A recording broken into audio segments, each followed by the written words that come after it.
বলতেছিলাম দোষগুলো যখন আমরা দেখব, দোষের পাহাড়ের কারণে নিজের গুণগুলোও সামনে আসবে না, গুণের অস্তিত্বই থাকবে না। এক ফরিক আরেক ফরিকের সাথে, এক দল আরেক দলের সাথে, এক রকমের প্রতিষ্ঠানওয়ালা আরেক রকম প্রতিষ্ঠানওয়ালাদের সাথে, এক প্রতিষ্ঠানওয়ালা আরেক প্রতিষ্ঠানওয়ালার সাথে, এক খাদেম আরেক খাদেমের সাথে, এক দিনের দাওয়াত তাবলীগের দায়িত্বশীল আরেক দিনের দাওয়াত তাবলীগের দায়িত্বশীলদের সাথে মোহাব্বত, দোয়া, আন্তরিকতা, সাহায্য, সহানুভূতি, ওনাদের কি প্রশংসা, এগুলা সর্ব অবস্থায় নিজের দিলের মধ্যে যেন একদম নিখুঁতভাবে থাকে।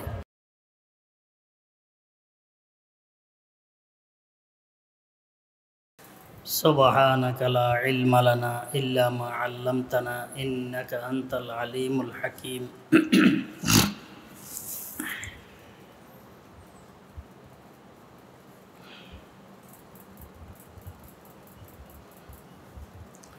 ইসলাম ধর্ম পরিপূর্ণ একটি ধর্ম।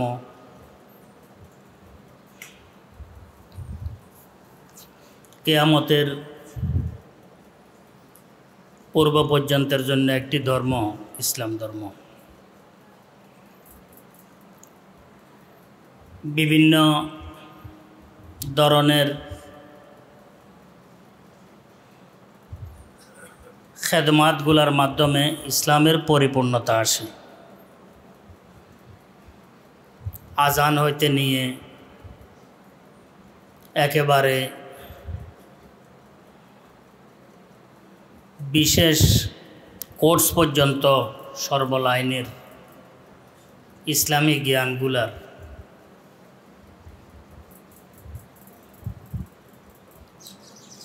সব খেদমাতগুলার সমন্বয় বড় ধরনের একটি বিষয় সামনে আসে।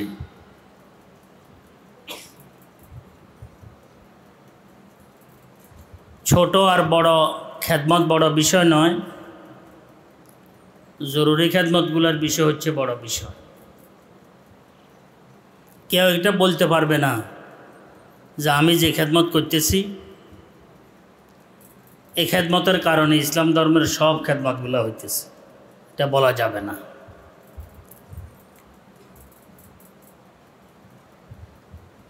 কেউ এটা বলতে পারবে না যে আমাদের খেদমতগুলাই আসল খেদমত, আরগুলা খেদমত নয়, এটাও কেউ বলতে পারবে না।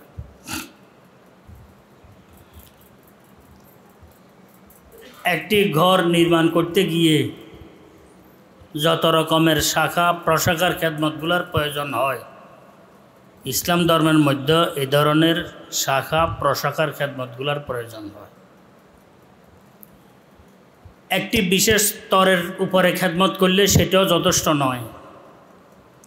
ব্যক্তিগত অঙ্গন হইতে নিয়ে আন্তর্জাতিক পর্যায় পর্যন্ত সব খেদমতগুলোর সমন্বয় ইসলামী খেদমত হয়। এই যে খাদেমরা, বিভিন্ন রকমের খাদেম, বিভিন্ন ধরনের খাদেম,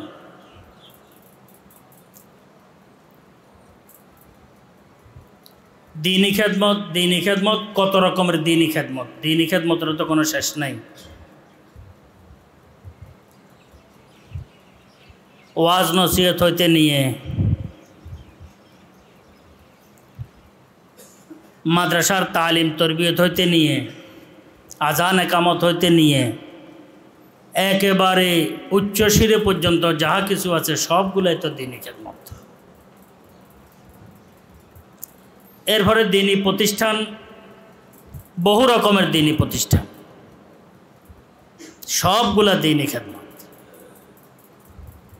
সবগুলার আসর ক্রিয়া বাসমান, এগুলার ওসিলায় সবগুলা মিলে দিনের একটি পর্যায়ে, খেদমতের একটি পর্যায়ে সমন্বয় একটি উচ্চ ধরনের খেদমত কি সম্পাদিত হয় সবার মেহনতের মাধ্যমে।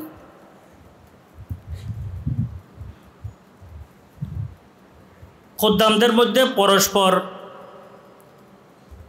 সম্পর্ক মোহাব্বতের থাকা দরকার,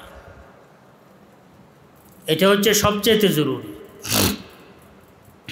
আমরা তো সাধারণত বহু সময় বসলে সমালোচনা শুনতে হয়, অমুকে কী করতেছে, তমুক কী করতেছে। নিজেরাও সমালোচনা করে বসি, কিন্তু এটার দ্বারা ফায়দা নাই, উল্লেখযোগ্য কোনো ফায়দা নাই। মহব্বতের দ্বারা যে একটি ফায়দা, আন্তরিকতার মাধ্যমে যে একটি ফায়দা, সমালোচনার মাধ্যমে ওই ফায়দাটা আসে না, হাসিল হয় না। এই কারণে পরস্পর প্রত্যেকটা দিনই খাদেম খুব আন্তরিক হওয়া দরকার। এটা হচ্ছে প্রত্যেকটি দিনই যত পর্যায়ের খেদমত আছে, সব খেদমতগুলোর মূল বিষয় হচ্ছে পরস্পর মহাব্বত, আন্তরিকতা।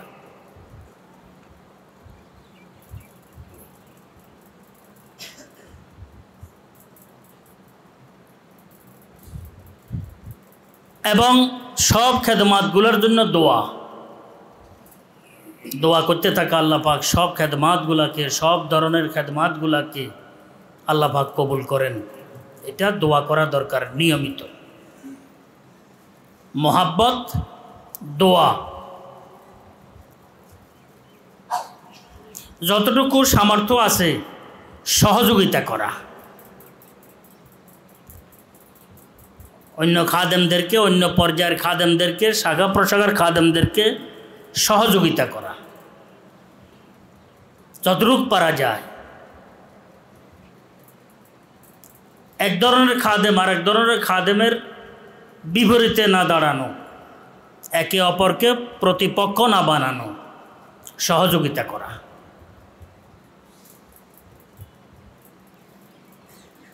এবং নিজের খেদমতটাকে ছোট মনে করা,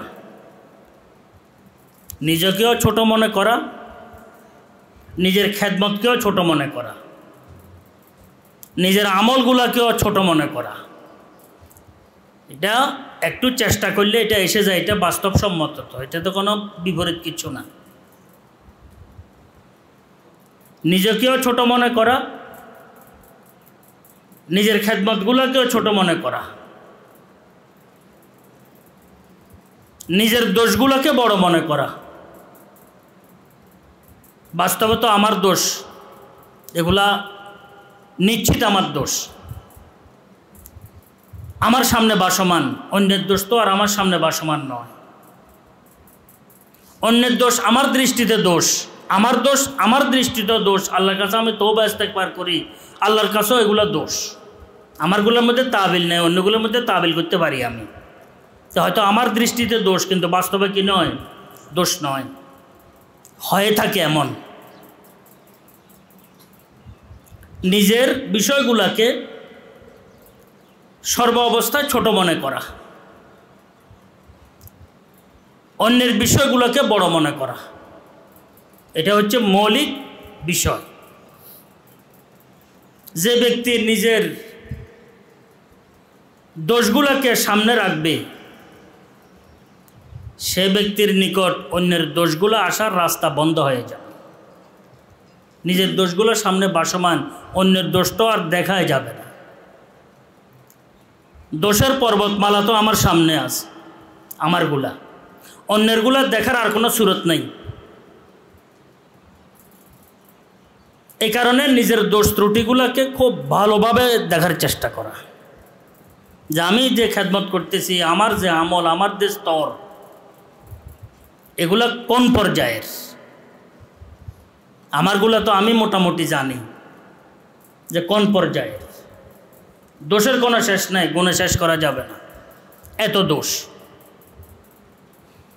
খেদমাতগুলা ত্রুটিপূর্ণ, ত্রুটিমুক্ত নয়, ত্রুটির শেষ নাই।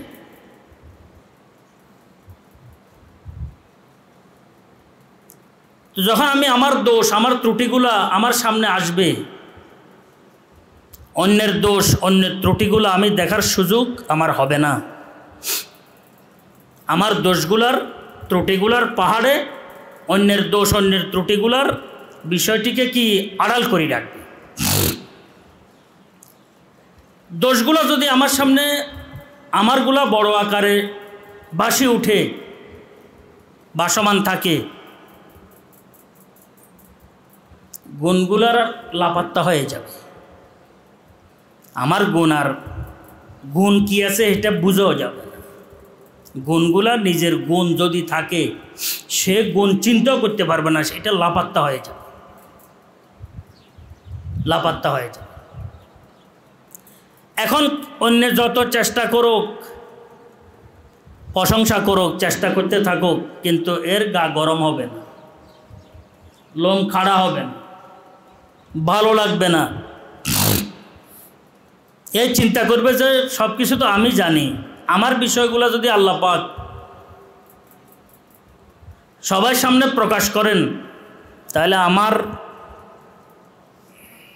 মুখ দেখানোর কোনো সুরত, কোনো রাস্তা আমার থাকবে না। সে এমন হয়ে যাবে। যে ব্যক্তি এমন হবে যে নিজের দোষগুলো দেখতে থাকবে, এই ব্যক্তির কোনো প্রশংসা, কোনো কেউ ইজ্জত সম্মান মাথার উপরে রাখার চেষ্টা করলেও এর কিছু আসা যায় না। এই চিন্তা করবে আসলে ওই ব্যক্তি আমার দোষগুলো জানে না বিধে আমাকে ইজ্জত করতেছেন, এটা আল্লাহর রহমত। যদি এই ব্যক্তি আমার দোষগুলা জানতো, আল্লাহ জানা দিতেন, এ কি আসলে আমার কাছে আসতো? কখনো কখনো আসতো না, কখনোই আমার কাছে আসতো না। তো একটা দুনিয়ার নিজাম আছে, আল্লাহ পাক একটা কুদরতি নিজাম রাখছেন, সেটা হচ্ছে নিজেকে ছোট মনে করা। এটা কিন্তু বাস্তব। আমি ছোট, আমার চাইতে ছোট কেউ নেই, আমার চাইতে দুর্বল কেউ নেই। জাহেরে বাতেনে এলেমে আমলে তাকওয়া তহারতে আমি সবচাইতে দুর্বল। এই কথা যখন তার মাথার উপর আসবে, যত প্রশংসা মানুষ করতে থাকুক তার মাথার মধ্যে কিছু আসবে না, বরং তওবা ইস্তেগফার আসবে, তওবা ইস্তেগফার আসবে। তার আরও পেরেশানি এসে যাবে, তার ইসলাহ আমলের ফিকির বেড়ে যাবে যে মানুষ আমাকে আসলে বড় মনে করে, আমি তো কিছুই না, বাবারে মেহনত করতে হবে। মানুষ আমাকে এই ধরনের মনে করে, আমি ওই ধরনের কিচ্ছুই আমার কাছে নাই। মানুষ আমাকে নির্দোষী মনে করে আর আমি দোষে পুরা ভরা, মনে আমি দোষ থেকে বাঁচা দরকার, নেকামলগুলা করা দরকার। এইগুলোর কারণে তার মধ্যে আরও হিম্মত কি বেড়ে যায়। তো প্রত্যেকটি খাদেমের উপরে কর্তব্য সে যেন নিজেকে ছোট মনে করে, নিজের খেদমতগুলোকে ছোট মনে করে। নিজের দোষ যে খাদেমের সামনে উপস্থিত থাকবে, ওই খাদেম নিজের প্রতিষ্ঠানের দোষ ত্রুটিগুলো তার সামনে ভাসমান থাকবে। সে যত রকমের খেদমাত করতেছে, খেদমাতের বিষয়গুলোর ত্রুটিগুলো তার সামনে ভাসমান থাকবে। তার সামনে একদম কি পরিষ্কার যে আসলে খেদমত আমি করতেছি, মানুষ বলতেছে, মানুষ সাবাস দিতেছে, প্রশংসা করতেছে, কিন্তু ভিতরে আমি না জানি কি হইতেছে, আমার কি কি ত্রুটি, কত রকমের ত্রুটি আমি জানি। ত্রুটি বলতে আবার এটা কেউ মনে না করি যে হয়তো খেয়ানত হইতেছে, চুরি করতেছে, এগুলা না। এই চিন্তা করবো খেদমতের লাইনে আমার ত্রুটির শেষ নেই, আমার দুর্বলতার শেষ নেই। হযরত সৈয়দ হুসাইন আহমদ মাদানী রহমতুল্লাহ আলাইহি, শেখুল ইসলাম সৈয়দ হুসাইন আহমদ মাদানী রহমতুল্লাহ, কেউ মুরিদ হইতে আসলে তো পাঠা দিতেন থানবী রহমতুল্লাহ খেদমতে, পাঠা দিতেন অন্য জায়গায়। বাবা আমার কাছে কেন আসছো? বড় বড় সুয়ুক মাশায়েখ, বড় বড় বুজুর্গরা আছেন, তো আমার কাছে কেন আসছো? বলতেন আমি তো ওই নালায়েক যে নাকি আল্লাহর নবীর হাদিসের খেদমত করে আমি বিনিময় নিই, আমি এমন এক নালায়েক। তখন জায়েজ কাজগুলো এদের জন্য বড় কি পেরেশানির বিষয় হয়ে যায়। আমি তো বলছেন আমি তো অমুক, আমি নালায়েক যে নাকি আল্লাহর নবীর হাদিসগুলা পড়াই সে কী করে বিনিময় নেই, অথচ শরীয়তে কি আছে, জায়েজ আছে। এখান থেকে মুরব্বীরা লিখছেন যে বিনিময় নিও, তোমার কাছে টাকা পয়সা থাকলেও তুমি বিনিময় নিও। বিনিময় নিলে এই কথাটির কারণে তোমার মধ্যে তাওয়াজু এসে যাবে, এটাই বিনিময় নেওয়াটা ভালো। আমাদের মতো যারা আছি তারা, কিছু আল্লাহর বড় বন্দারা আছেন, ওনাদের বিনিময় নিতে থাকুক বা না নিতে থাকুক কোনো পেরেশানি থাকে না, ওনাদের কিচ্ছু নেই। আমরা তো কমাস কমাতটুকু বলতে পারবো, হায়রে মাদ্রাসায় খেদমত করে আমরা মাদ্রাসার টাকাগুলা ব্যবহার করতেছি, খেদমতের বিনিময় নিতেছি, না জানি দুনিয়ার মধ্যে আল্লাহ পাক কোনো বিনিময় এগুলা শেষ করে দিচ্ছেন কিনা, আখিরাতের জন্য না জানি কিচ্ছু নাই নেই কি, যদি না রাখেন আল্লাহ করার কিচ্ছু নেই। কিন্তু খেদমত করছ, বিনিময় পেয়েছ, এখানে আবার কিসের বিনিময়? তো তুই নিজে চলছ, পরিবার চালাইছ, তুই আনন্দে উল্লাসে আরামে আইসে দুনিয়ার মধ্যে তুই ছিলি খেদমতের বিনিময় নিয়ে, এখানে তোর কিসের আর এনে বিনিময়? তবে আল্লাহ পাক যদি ধরে বসেন যে এই খেদমতের মধ্যে তোর কি হয়েছে, এই খেদমতের মধ্যে তুই কী করছ, এখানে কি করছ, এটার মধ্যে কি হয়েছে, বাঁচার কোনো উপায় আছে না, জি বাঁচার কোনো উপায় নেই। এত দোষে ভরা আমরা। তো আমরা আসলে এটা বলতেছিলাম যে আসলে দোষ ত্রুটি নিজের যেগুলো মনে করি, একজনে হয়তো একটা মনে করেন যে মনে হয় এনে হুজুররা জায়গা জায়গা থাকি হয়তো মাদ্রাসার টাকা খাইতেছে, হয়তো আমানতের খেয়ানত করতেছেন, হয়তো এনে কোনো হিসাব নিকাশ নাই বা কোনো রকমের চলাফেরার নিজাম নিয়ম নাই, কোনো এরকম কিছু কিনা না, এরকম কিছু না, এরকম কিছু না। যখন একজন মানুষ নিজের দোষগুলার হিসাব নিকাশ করতে থাকে তখন তার নামাজের মধ্যে সে ত্রুটিগুলা কি তার সামনে বাসি ওঠে, নামাজের মধ্যে তেলাওয়াতের মধ্যে তার ত্রুটিগুলো সামনে বাসি ওঠে, তেলাওয়াত করে কিন্তু তেলাওয়াতের মধ্যে ত্রুটিগুলোর সামনে বাসি ওঠে, দেখে সে তেলাওয়াত তো করছি, কি তেলাওয়াত করছে, আল্লাহ পাকের শান মানের কতটুকু আমি কদর করছি, আরও বেয়াদবি করছি। নামাজের মধ্যে উপস্থিত হয়ে হাজিরি দিয়ে আমি কি করছি, হওয়া তো ছিল বেয়াদবি থেকে গায়ের হাজার ভালো, কিন্তু গায়ের হাজার থাকার তো উপায় নেই, হাজিরি দিতে হইতেছে এখানে, যে তারপরে ত্রুটি বিচ্ছুতি শেষ নেই। নামাজের যে মকাম ও মর্যাদা এটা পূরণ করা, এটা রক্ষা করা, যতটুকু আল্লাহ পাকের মহব্বত মারফতের বিষয়টি সামনে নিয়ে আসলে আদৌ কি আমাদের মধ্যে কিছু আছে, আদৌ কি কিছু আছে? কিছুই তো নেই। আর আমি চেষ্টা করলে, আমি একজন মানুষ হিসেবে চেষ্টা করব আহকামুল হাকিমিন রব্বুল আলমিনের শান পর্যন্ত পৌঁছা আমার পক্ষে কি কখনো সম্ভব? তার নিজেকে ত্রুটিযুক্ত যদি আমরা মনে না করি, এটাই তো বড় ত্রুটি, আমার কাজগুলো ত্রুটিপূর্ণ, এটা যদি মনে না করি এটাই বড় ত্রুটি। আল্লাহ পাক হয়তো ঢাকি রেখেছেন, ওয়াহুসিলা মাহফিস সুদূর, যা কিছু ভিতরে আছে সবগুলা কালেকশন করা হবে কিয়ামতের দিবসে, যা কিছু ভিতরে আছে সবগুলা কালেকশন করা হবে, তখন কি অবস্থা হবে? নিজেকে বড় মনে করার, নিজের আমলগুলোকে বড় মনে করার কোনো রাস্তা নাই। হার দিকে দিয়ে আমি ছোট বড় কিভাবে আমি মনে করি? সরওয়ারে কায়নাত জনাবে মুহাম্মদুর রাসূলুল্লাহ সাল্লাল্লাহু আলাইহি ওয়াসাল্লাম দোয়া কিভাবে শিখিয়েছে? আল্লাহুম্মা আরিনি ফি আইনি সগীরা, আল্লাহুম্মা আরিনি ফি আইনি সগীরা ওয়া ফি আইনিন নাস কাবীরা।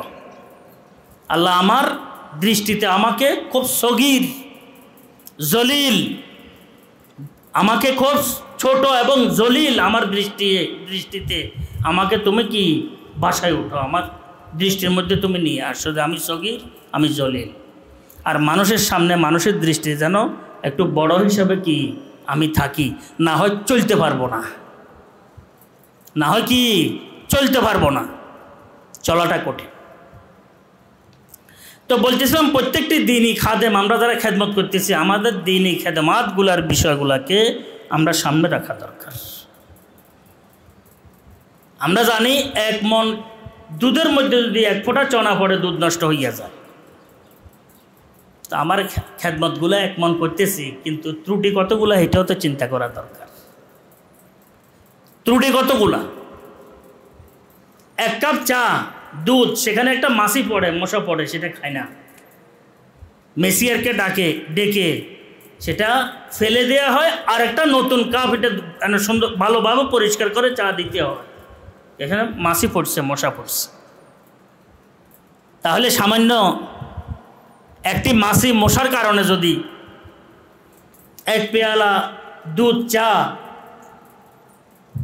যদি আমার মনে চায় না খাওয়ার জন্য, তো আমার নামাজ, আমার ইবাদত, আমার তেলাওয়াত, আমার জাতি কাজগুলো, আমার মুতাআদ্দি কাজগুলো, দিনের খেদমাতগুলো, এগুলোর মধ্যে কত ত্রুটি আছে, কত রকমের মাছি, কত রকমের মশা, কত রকমের বল্লা, কত রকমের কি ভেমরুল সেখানে কি পড়ে আছে, সাপ সর্প, কোনো শেষ নাই। আমি কিভাবে নিজেকে পরিষ্কার মনে করব? তো বলতেছিলাম এই কারণে প্রত্যেকটি খাদেম নিজেকে ছোট মনে করা দরকার, এবং নিজের কথাবার্তা, লেবাসে, পোশাকে, চলনে বলনে একদম স্বাভাবিক রাখার চেষ্টা করা দরকার, একদম স্বাভাবিক।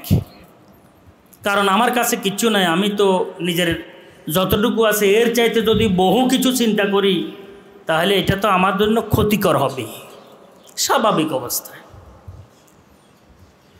সরওয়ারে কায়নাত জনাবে মুহাম্মদুর রাসূলুল্লাহ সাল্লাল্লাহু আলাইহি ওয়াসাল্লাম দোনো জাহানের সর্দার, ইমামুল আম্বিয়া, তাজদারে মদিনা, রহমতুল্লিল আলামিন, হুদাল্লিল আলামিন, আলকাবের কোনো শেষ নাই। কিন্তু যখন সাহাবায়ে কেরামদের মাঝে চলতেন, কেউ চিনতে পারত না যে মুহাম্মদুর রাসূলুল্লাহ কে উনি। আবার চলতেন কিভাবে? আগে পিছে, ডানে বামে সাহাবায়ে কেরাম হযরত মাঝে চলতেন, স্বাভাবিক, কেউ চিনতে পারত না। জিজ্ঞেস করতে হইতো যে মুহাম্মদুর রাসূলুল্লাহ কে উনি, নিজেকে এত কি নিচে নামাইছেন। এটাকে সুফিয়া কেরামদের পরিভাষায় তানাজ্জুল বলা হয়, নিজেকে একদম নিচে নামাই দেন, কেউ ধরতেও পারেন না। মদিনা মুনাওয়ারা হিজরত করে গেছেন সিদ্দিক আকবর সহ পুরা মদিনাবাসী অপেক্ষমান, গজল গাইতেছেন। সকালে ছেলেরা, মেয়েরা, ছোট ছোট পাহাড়ের দিকে আসতো, গজল গাইতো, বিকাল পর্যন্ত দেখে না, আবার ফিরে যাইতো, আবার সকালবেলা যাইতেন। এই অবস্থা ছিল। ও তলা আল বদরু আলাইনা গজল যখন যায় পৌঁছছেন, হিজরত এনে রাস্তা সব তাই করার পর মদিনা মুনাওয়ারায় পৌঁছছেন।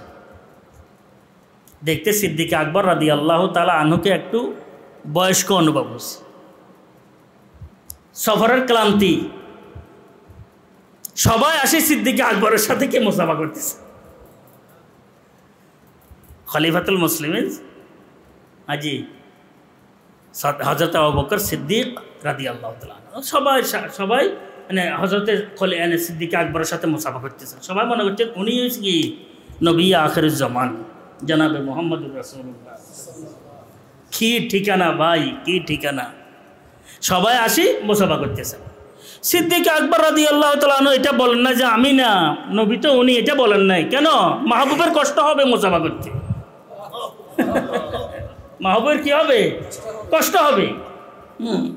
সিদ্দিক আকবর একেবারে সবার সাথে মুসাফা করে সবাইকে সন্তুষ্ট করে দিছে।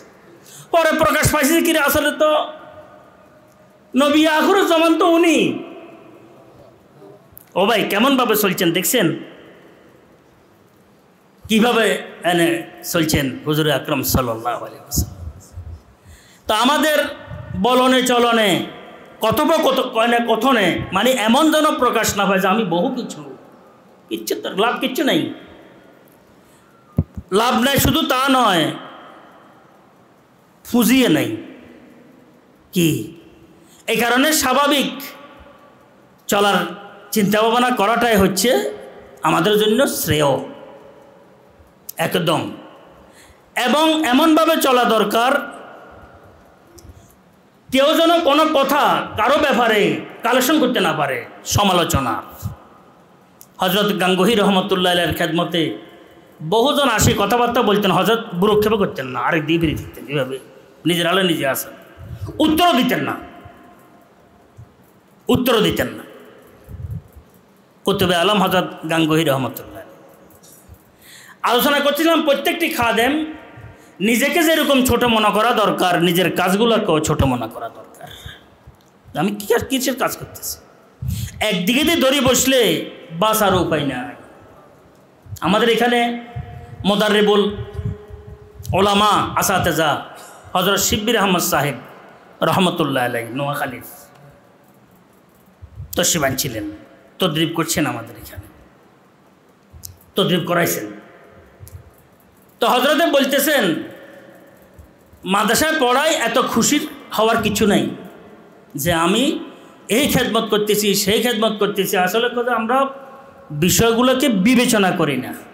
তো আমরা মাইকের মধ্যে উঠি বলি যে অমুক বক্তা, অমুক ওয়াইজ, অমুক ইমাম, অমুক খতিব আমার মাদ্রাসার ছাত্র। কি 5 জন হিসাব করে, মানুষ তো কান খাড়া করায়। 5 জন হিসাব করছে, কয়জন? 5 জনের কথা বলছে, প্রসিদ্ধ অমুক অমুক অমুক। 5,000 যে ওনার মাধ্যমে নষ্ট হয়েছে, এটা কোথায়? কথা বুঝছেন না কি বলছি? অবা যে আমার দ্বারা এই খেদমত হতেছে, এই খেদমত, আমার দ্বারা যে আরো বহু খেদমত শেষ হয়ে গেছে। আমার তরবিয়তের অভাবে, তালিমের অভাবে, আন্তরিকতার অভাবে, আমার কি গ্রহণের অভাবে, তার সাথে আচার আচরণের অভাবে বহু যে ছাত্র নষ্ট হয়ে গেছে। 5 জনের কথা বলছি, 5,000 তো আমার হাতে নষ্টই হয়েছে। তাহলে এগুলোর জবাব দিবে কে? দেখেন, তাহলে নিজের মধ্যে অহংকার আসে কিভাবে? দোষগুলো ত্রুটিগুলো সামনে না আসলে।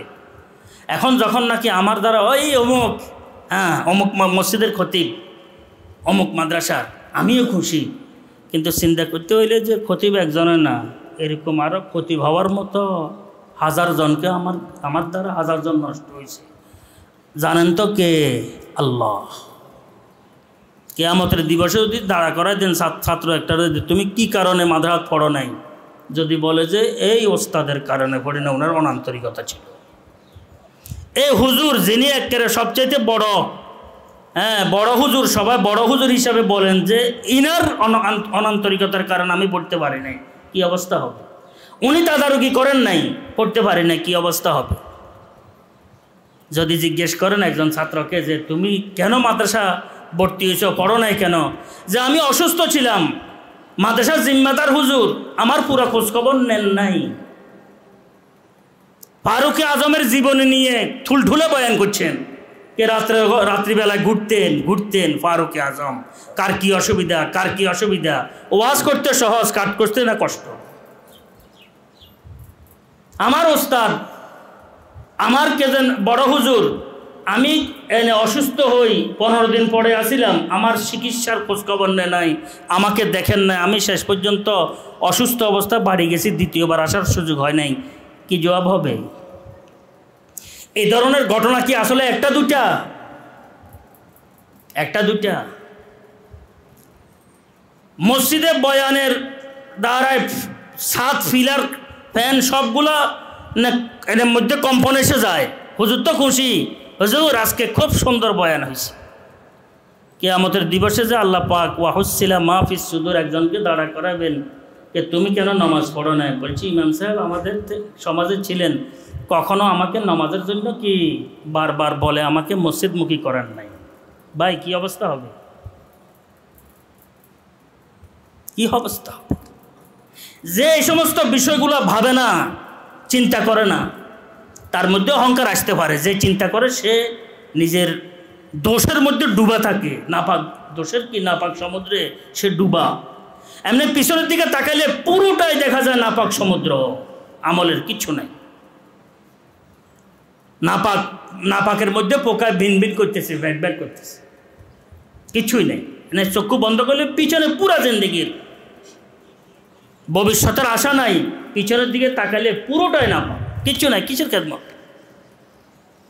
আত্মীয়জনকে নিয়ে আসছেন, তুমি কেন ঠিকভাবে কি কোরআনে কারিমের তালিম শিখো নাই, নামাজ পড়ো নাই? তোমার বাড়ির পাশে তো সবচেয়ে বড় হুজুর অমুক ছিলেন, সবাই ইজ্জত দিয়েছিল, সম্মান দিয়েছিল, বলছেন সব কিছু করছে, কিন্তু আমাকে নামাজের জন্য উনি বললে আমি পড়তাম, উনি টানে নিলে আমি আসতাম, উনি আমাকে লগে রাখলে আমি থাকতাম, কিন্তু উনি খেয়াল করেন নাই, আমার প্রতি লক্ষ্য করেন নাই, মোকদ্দমা দায়ের হবে নি। এত সোজা, এত সোজা, বহু মুশকিল। দিনী খেদমত, দিনী খুদ্দামদের জন্য বড় রিস্কের বিষয়, বড় মুশকিল বিষয়, খতরনাক বিষয়, বড় খতরনাক বিষয়। বলতেছিলাম দোষগুলো যখন আমরা দেখব, দোষের পাহাড়ের কারণে নিজের গুণগুলোও সামনে আসবে না, গুণের অস্তিত্বই থাকবে না, গুণের অস্তিত্বই থাকবে না। কিসের গুণ? তখন সে যেগুলাকে গুণ সাধারণ মানুষে বলে, সেগুলো সে মনে করবে যে এগুলো আরো মুনাফিকি দোষ। কি দোষ? মুনাফিকি দোষ। এই দোষ, এই গুণেগুলো মুনাফিক, দেখতে গুণ, ভিতরে কিন্তু কি দোষ। দেখতে গুণ। আমরা দেশে আঁশের কাড়ল ভোঁতা হড়ে, আঁশের কাড়ল কি ভরে? আসলে দেখতে তো আমি বহু কিছু, ভিতর তো সব কিছু কার জানা আছে? আল্লাহ পাকের জানা আছে। ইয়াউমা তুবলা সারাইরু ফামা লাহু মিন কুওয়াতিন ওয়ালা নাসির। বলছেন ওই দিনকে স্মরণ করো। স্মরণ করবার লাগে, শুধু তেলাওয়াত করবার লাগে না, সেটা নিয়ে চিন্তা করবার লাগেছে যে আমার সব গোপন রহস্যগুলোর উদ্ঘাটন ঘটবে। বহু গোপন রহস্য যেগুলো আমার স্মরণে নাই, নজরে নাই, আমার কি দৃষ্টি তলে নাই, কিন্তু দোষ হইয়া রয়েছে। আর আমি খুশি, আমি কি খুশি? আমি তো খাজা, নিজেকে তো কি বড় ভালো মনে করতেছেন, কিন্তু খাজার তত্তলানাদার। এই কারণে বলতেছিলাম এই বিষয়গুলো চিন্তা করা দরকার। তওবা ইস্তেগফার শেষ করা যাবে না। আমি একটি মাদ্রাসার ওস্তাদ হিসাবে আছি, দায়িত্বশীল হিসাবে আছি, খাদেম হিসাবে আছি, একটি মসজিদের সাথে সম্পৃক্ত আছি, ওয়াজ ও নসিহতের সাথে আছি, দাওয়াত ও তাবলীগের সাথে আছি, অরাজনৈতিক দলগুলোর সাথে আমি সম্পৃক্ত আছি। অহংকার আসার কোনো রাস্তা নাই, কোনো রাস্তা নেই। কারণ আমার যতটুকু আমার কি ছিল, ক্ষমতা ছিল, এতটুকু চেষ্টা আমি করি নাই। কথিত আছে, তারিখের কিতাবের মধ্যে লিখিত আছে, হুজুরে আকরম সাল্লাল্লাহু আলাইহি ওয়াসাল্লাম আবু জাহলের কাছে প্রায় 1000 বার গিয়েছে। এত নির্যাতন, এত অত্যাচার, এত কি এই মানুষ, এটা এত বেবিচার ছিল, এত কিছু করছে, দাওয়াত পারতেন না। আল্লাহ পাক বলছেন লাআল্লাকা বাখিউন নাফসাকা আলা আসারিহিম ইল্লাম ইউমিনু বিহাযাল হাদিস আসাফা। তারা ঈমান আনছে না, আপনার তো মনে হয় এদের পিছনে পড়ে পেরেশান হয়ে নিজের নফসকে ধ্বংস করবেন, হালাক করবেন, আপনি নিজের নফসকে হালাক করবেন। এইভাবে কি আল্লাহ পাক সান্ত্বনা দিচ্ছে? তো বলতেছিলাম দ্বীনি খুদ্দামদের প্রত্যেকটি খাদেমের জন্য জরুরি যে আমি সবচাইতে ছোট, আমার কাজ সবচাইতে কম, দুর্বল, আমার কাজের ত্রুটির কোনো শেষ নাই, এগুলা শোধনের কোনো রাস্তা নাই। তখন সে আমি এই করতেছি, আমি সে করতেছি, আমি এটা করি, আমি সেটা করি, মাদ্রাসার বড় উপরে বড় এহসান আমার আছে, এই আর বড় আওয়াজ তার মুখ দিয়ে বের হবে না। প্রতিষ্ঠানের উপর বড় অবদান আছে আমার। কিসের অবদান আছে তোমার? আল্লাহ পাক তোমাকে লাগাই রাখছেন, এটা আল্লাহ পাকের এহসান, অবদান। তুমি খেদমতকে ধ্বংস করছো, এটাকে তুমি অবদান মনে করছো। বড় আওয়াজ তার মুখ দিয়ে বের হবে না। অন্য কোনো খাদেমের সমালোচনা তার মুখ দিয়ে বের হবে না। এ তো নিজেকে ভালোভাবে চিনে, নিজেকে ভালোভাবে চিনে যে আমি কোন পর্যায়ের। অন্য খাদেমের ব্যাপারে আর বড় কথা তার মুখ দিয়ে বের হবে না, কোনো গীবত শেখায়ত বের হবে না। আল্লাহ আল্লাহ কি করি আমি, আমাদের ওলাবাজার হজরত সাইয়্যিদ আহমদ সাহেব রহমতুল্লাহ আলাইহি হজরতের কথা বলছি। আসলে আহলুল্লাহ আল্লাহওয়ালাদের কিছু বিষয় এমন যেগুলো থেকে সামান্য একটু থেকে পুরো জীবন কি শুধরিয়ে যায়। ওলাবাজার হজরতের খেদমতে ওলামাদের একটি জমাত দেখা করার জন্য দোয়ার জন্য গিয়েছিলেন। তো এক আলেমের কথা উঠছে সেখানে, বলছেন অমুক ইদানিং তার অবস্থা ভিন্ন রকম হয়ে গেছে, এলেমের শেষ নাই, কত বড় ওয়াইজ ছিলেন, কত বড় কিছু ছিলেন, এই ধরনের কথাবার্তা বলতেছিলেন। তো হযরত বলছেন বাবা আল্লাহ আল্লাহ আল্লাহ আল্লাহ, নিজের জন্য দোয়া করা দরকার। হাতি ঘোড়ার এই অবস্থা হয়েছে, আমরা মাসি মশার কি অবস্থা হবে? কারো আঞ্জামের কোনো নিশ্চয়তা কিছু নেই। ও ভাই, সব কিছু কিয়ামতের পূর্বে বাসি উঠবে। এত বড় বড় হাতি ঘোড়ার এই অবস্থা হয়েছে, আমরা মতো মাসি মশার কি অবস্থা হবে? দোয়া করা দরকার। এই ব্যক্তি কখনো কারো গীবত কি করা তো দূরের কথা শুনবে, কিভাবে কাটে দিছেন দেখছেন? বাস্তবে তাই, বাস্তবে তাই। এই কারণে খাদেমের জন্য জরুরি হচ্ছে, প্রত্যেকটি খাদেমের জন্য, প্রত্যেকটি ব্যক্তির জন্য যে কোনো খেদমতের সাথে লাগা, কে নিজেরকে ছোট মনে করা আর অন্যকে বড় মনে করা। নিজেকে যে ছোট মনে করবে, দোষগুলা সামনে বাসমান হবে, গুণগুলা বিলুপ্ত হতে থাকবে নিজের, অন্যের গুণগুলা বাসমান হবে, দোষগুলা বিলুপ্ত হতে থাকবে। যার মধ্যে এই বিষয়গুলো নাই তার মধ্যে ইসলাহি ফিকির নেই, তে বুঝে না ইসলাহি বিষয়। নিজের দোষ বাসমান থাকবে, গুণ বিলুপ্ত হয়ে যাবে, গুণ দোষে পরিণত হয়ে যাবে, অন্যের দোষগুলা একদম আড়ালে চলে যাবে, তাদের অন্যের গুণগুলো একদম বড় পর্বতমালা হিসাবে কি সামনে বাসমান থাকবে। তো সে অন্যের কিভাবে সমালোচনা করবে? এই কারণে প্রত্যেকটি খাদেম নিজেকে খাটো মনে করা, নিজের দোষগুলোকে ছোট মনে, নিজের খেদমতগুলোকে ছোট মনে করা এবং নিজের বিষয়গুলোকে একদম বাস্তবে সেটা হচ্ছে হাকির এবং সগীর এবং জলিল মনে করা, অন্যের বিষয়গুলোকে অন্যকে বড় মনে করা, একটা মনে করা। 2 নম্বরে এটা নিজে নিজে বকাবকি করা, তোর কিসের খেদমত, তো অমুকের খেদমত না বেশি, তুই কি খেদমত করতেছ, তোর এই দোষ এই দোষ এই দোষ এই দোষ। বেনবেনা মানুষ কতগুলো বেনবেনাইতে থাকা। 3 নম্বরে নিজের বিষয়গুলোকে মানুষের সামনে যতটুকু পারা যায় এনে ছোট হিসাবে পেশ করা, আলোচনায় না অন্যের বিষয়গুলোকে আলোচনায় নিয়ে আসা, অন্যের প্রশংসা করা, অন্যের জন্য দোয়া করা। ভাই অমুকে বড় খেদমত করতেছেন, দোয়া করি। যে আমরা কিসের খেদমত করি, এর অমুকে বড় খেদমত করতেছেন, দোয়া করি। বহু ভাই এখানে আসেন, বড় মাদ্রাসা, বড় ছাত্র আছে, শুনেন। আমার আব্বাজান রহমতুল্লাহ একটা স্বপ্ন আছে। আব্বাজান রহমতুল্লাহ দেখছেন বিশাল এক কদু গাছ, লাউ গাছ, কদু গাছ এত সবল এবং কি কালো একদম ঝকঝকে, কিন্তু ফল না দারত। ফল কি? ফল নাই, গাছ কিন্তু খুব সবল তরতাজা, কিন্তু 2টা ফল মাত্র। কয়টা ফল? 2টা ফল।